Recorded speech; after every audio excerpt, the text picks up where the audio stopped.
नगर में एक ब्राह्मण तपस्या करता था। एक दिन देवता ने प्रसन्न होकर उसे एक फल दिया और कहा कि इसे जो भी खाएगा वह अमर हो जाएगा। ब्राह्मण ने वह फल लाकर अपनी पत्नी को दिया और देवता की बात भी बता दी।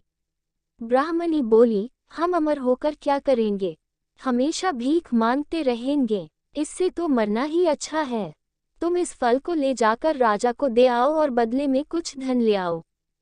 यह सुनकर ब्राह्मण फल लेकर राजा भर्तृहरि के पास गया और सारा हाल कह सुनाया। भर्तृहरि ने फल ले लिया और ब्राह्मण को 1,00,000 रुपये देकर विदा कर दिया। भर्तृहरि अपनी एक रानी को बहुत चाहता था। उसने महल में जाकर वह फल उसी को दे दिया। रानी की मित्रता शहर कोतवाल से थी। उसने वह फल कोतवाल को दे दिया। कोतवाल एक वेश्या के पास जाया करता था। वह उस फल को उस वेश्या को दे आया।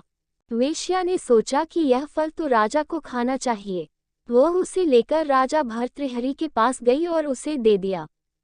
भर्तृहरि ने उसे बहुत सा धन दिया, लेकिन जब उसने फल को अच्छी तरह से देखा तो पहचान लिया। उसे बड़ी चोट लगी, पर उसने किसी से कुछ कहा नहीं।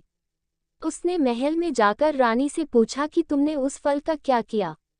रानी ने कहा, मैंने उसे खा लिया। राजा ने वह फल निकालकर दिखा दिया। रानी घबरा गई और उसने सारी बात सच सच कह दी। भर्तृहरि ने पता लगाया तो उसे पूरी बात ठीक ठीक मालूम हो गई। वह बहुत दुखी हुआ।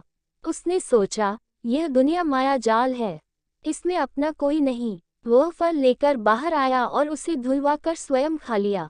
फिर राजपाट छोड़ योगी का भेष बना जंगल में तपस्या करने चला गया। भर्तृहरि के जंगल में चले जाने से विक्रम की गद्दी सूनी हो गई।